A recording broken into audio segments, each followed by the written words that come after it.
Hey everybody, welcome back guys. Today what we're going to be talking is crossbow optics. Specifically, we're going to be talking about the SPEEDRING style optics that are so popular today. How they work, how to sight them in, some differences that you'll see in different SPEEDRING style optic reticles, as well as some positives and negatives to using one of these on your crossbow.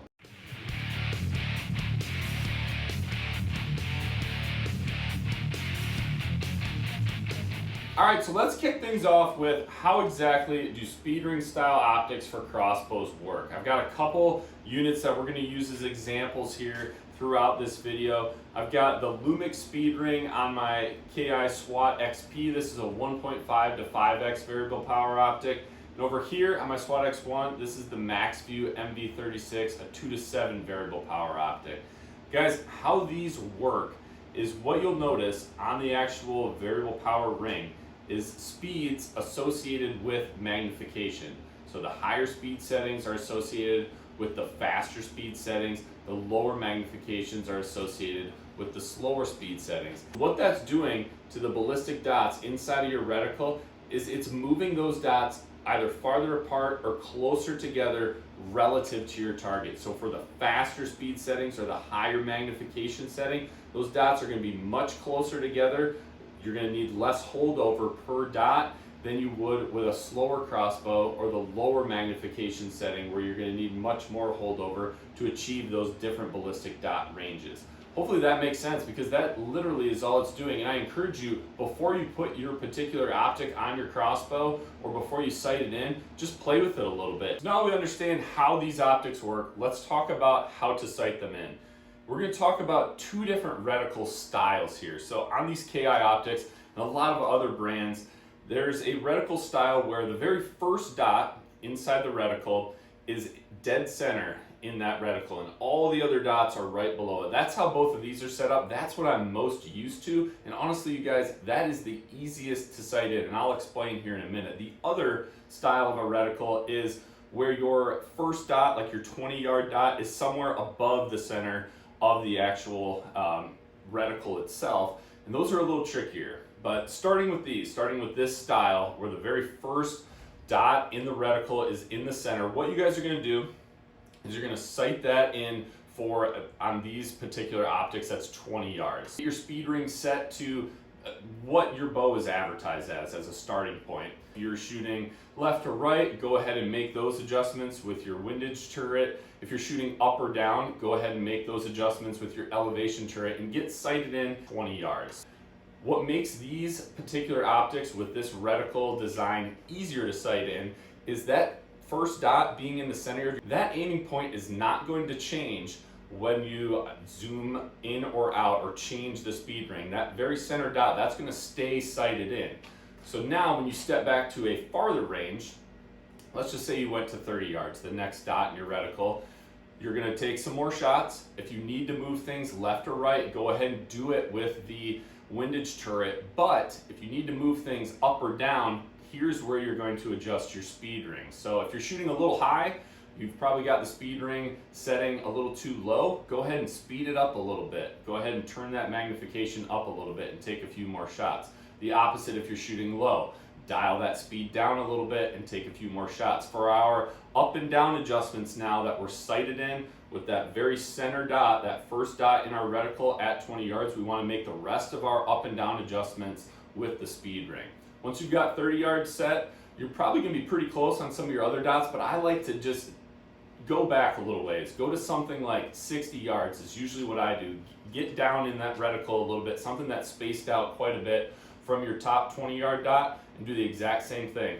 Take a few shots. If you need to make left-right adjustments, you can go ahead and do that with the windage turret. But again, if you need to make elevation adjustments, if you need to move your point of impact either up or down, use the speed ring. And once you get that right about 60-yard-ish range dialed in, the rest of those dots are going to fall into place for the most part. On the other style of a reticle, where your top dot, your 20-yard dot, let's say, is not dead center in the reticle, it's a little trickier to sight in, because when you start moving back and you start making those speed ring adjustments on the optic, with it not being in the center of the reticle, that first dot or first couple dots not being in the center, just like the dots below the center, as you either zoom in or zoom out or make adjustments with the speed ring, that 20-yard dot can change point of impact. So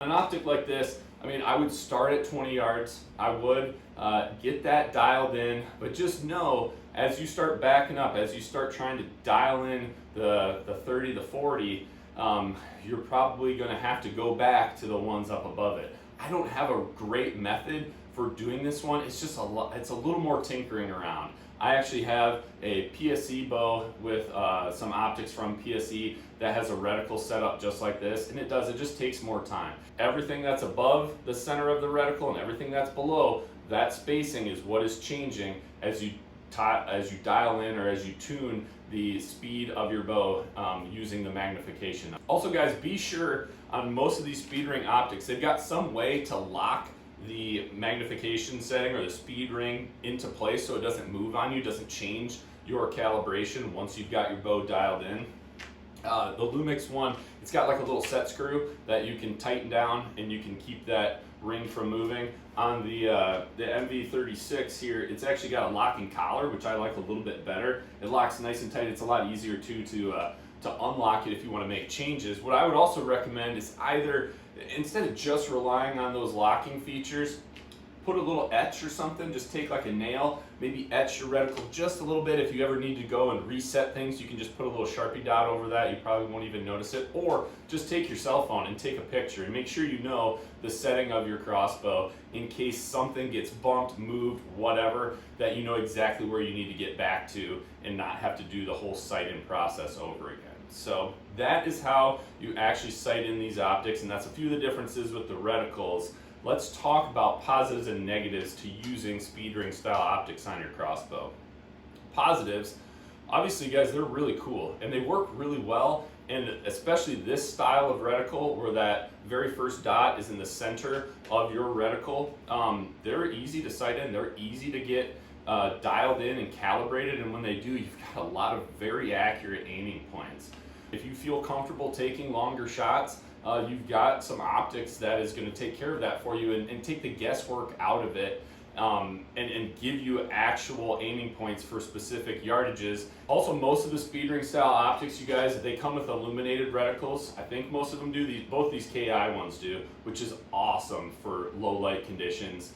You got two different colors on them. These are red or green, different brightness settings. It just gives you a real clear picture, either sun up or sun down, to make sure you're on target and you're confident with your aiming points. And really the last benefit is, now that these are so popular, now that a lot of different brands have these style of optics, they are pretty affordable. They work really well. I'm a big fan of them. With that said, they do come with some drawbacks or some negatives. I would say one negative is that sometimes the ballistic dots, especially when you get to really far ranges, I would say for me personally, ranges I would not feel comfortable shooting at a deer, but they start to lose a little bit of that, if you want to say, like dead on calibration. So I can give you an example. This Lumix Speedring, this one is really good out to 70 yards. When you get past 70 yards, which again, I'm not shooting at deer at 70 yards, but when you get past that, those dots in your point of impacts, it starts to drift a little bit high and low. So sometimes you gotta gap shoot a little bit. They're not far off, but it is not 100% all the way out to 100, at least from my experience on this SWAT XP. I can't quite say that yet about the Maxview. I've only shot that out to 60. I can tell you the 0 to 60 is great, but I haven't really stretched it out past that. The main drawback that I see with the speed ring style optics is you can't change the magnification once you've got it dialed in. I guess you can, but you're going to lose that calibration of all those ballistic dots inside the reticle. So if you're someone that likes to change the magnification for different shot distances or hunting conditions, you really can't do that with these. So if you want something where you can adjust the magnification while you're shooting, and you still want long range shooting options, something like a regular like a 3 to 9 or 2 to 7 power optic with a HHA optimizer, for instance, that is probably going to be a better option for you than the actual Speedring style optics, because you can change the magnification. If you just have a optic reticle that is just normal crosshairs, you can change the magnification, and then on that HHA optimizer you can dial it for different ranges. So guys, that's what I've got for you. These Speedring style optics, they're really cool. They are great in, you know, crossbow hunting applications, especially at ranges that I think most of us, you and I, are taking shots at, and they do give you the options to either practice or hunt at ranges much farther. So I've got links down below in the description if you want to check out either of these optics, either the Maxview MV-36 or the Lumix Speedring. I've also got, I went and found as many different Speedring style optics for crossbows as I could. I've got those down in the links below, so check them out, see what fits your price point, see what reticle style you like, and if you don't have one on your crossbow, I definitely encourage it, because I think for a hunting application, this is one of the best optic styles you can get. So thank you guys for tuning in. I really hope you enjoyed this video. If you did, do me a favor, hit that like button down below. Also, don't forget to subscribe. We'll have more videos coming for you soon. Remember, be a sportsman, make a sportsman.